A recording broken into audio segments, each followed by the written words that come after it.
Frances, I know that today you want to introduce a module for the MA. Can you tell me about the module and why it's important?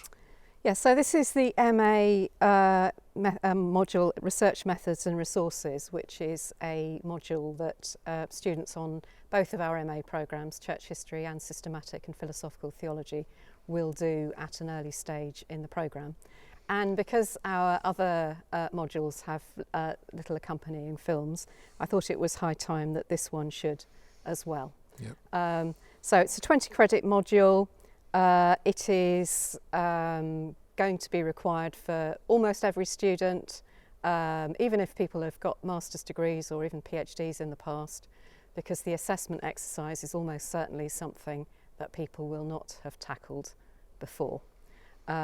So it's designed to do various practical things, to introduce students who've possibly been away from education for a few years to the full range of resources that are now available to us, and how we use those and how we search for those. It then also introduces the kind of technical side of presentation at this level, the Chicago Humanities System that we use in the department here in Nottingham. And as a former colleague of mine once said, there are never any prizes for originality when it comes to presentation. It may seem tedious, but we just need to understand the rules. Get the footnotes done properly, have the bibliography done as it should be done. Exactly, and italicise book titles. Yes. So, if you have in fact been developing your own form of referencing, please acquaint yourself with the Chicago system that we use.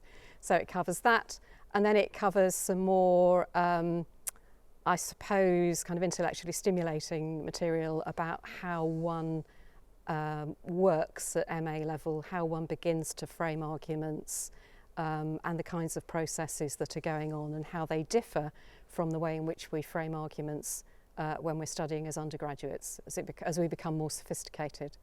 So that's what it covers. It's got 4 units that do that, but then the assessment task at the end is what I really want to talk about. And this asks students to write, it's quite a short piece, it's somewhere in the range between 2,250 and 3,250 words, looking at how a particular aspect of the field of either church history, if you're on that programme, or systematic and philosophical theology, if you're on that one, how the scholarship in relation to a particular aspect within that field has developed over the last 30 years. So I just want to unpack what I mean by all of those terms. In terms of the church history, the first thing to do is to identify a period of time that you're interested in working on. When I say period of time, I mean quite a long block of time, so that might be early Christianity, it might be the medieval period, it might be the Reformation, early modern, or modern.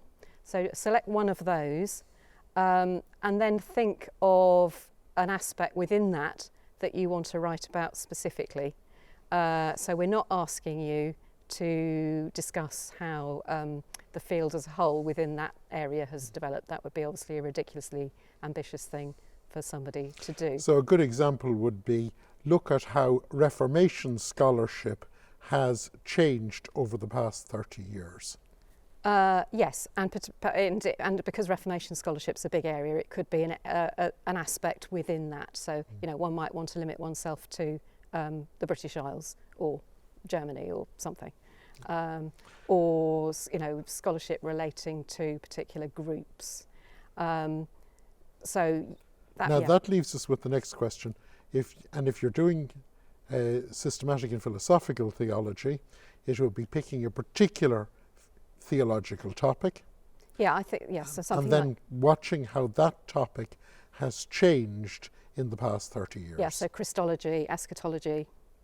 And how they have, and how the debate, what people were arguing about in the 1980s are no longer being discussed today, and questions that weren't even addressed then are now moving centre stage in the debate, and also noting how the larger framework, the hermeneutical framework of the debate is changing. Exactly. Now, in terms of the 30 years, this is something which I often get asked about.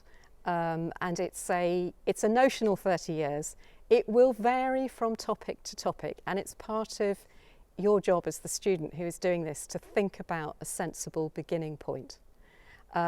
So it would be quite unusual for us to be able to track back exactly 30 years and find the logical point to start a discussion.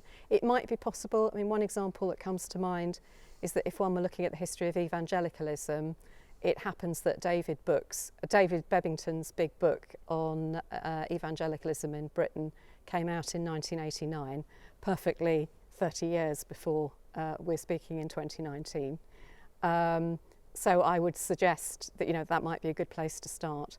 But if one were actually to go back to your Reformation example, I would now be inclined to start with the publication of Eamon Duffy's book, The Stripping of the Altars, in 1992, whereas perhaps a few years ago, perhaps when we started the programme, I might have said, well, why don't you go back to A.G. Dickens and his History of the Reformation, which came out in the early 60s. But I think now we've got so much scholarship to deal with, to go back that far would be too far. And actually there's been a lot of work since Duffy, so people are now reacting to Duffy's work. And there is, he's now not the last word in the debate. There is plenty of material there for people to get their teeth into.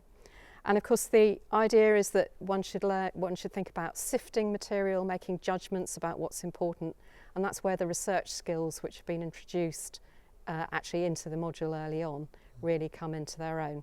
So what one doesn't want to do is just focus on, say, looking at 2 important books, because that's actually missing the point of what this module is about. This module is about looking much more broadly at material and seeing how the field has developed in that particular area.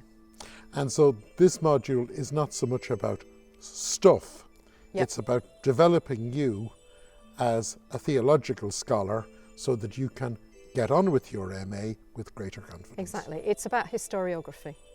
That's what it's about. Okay. Thanks, Frances. Thank you.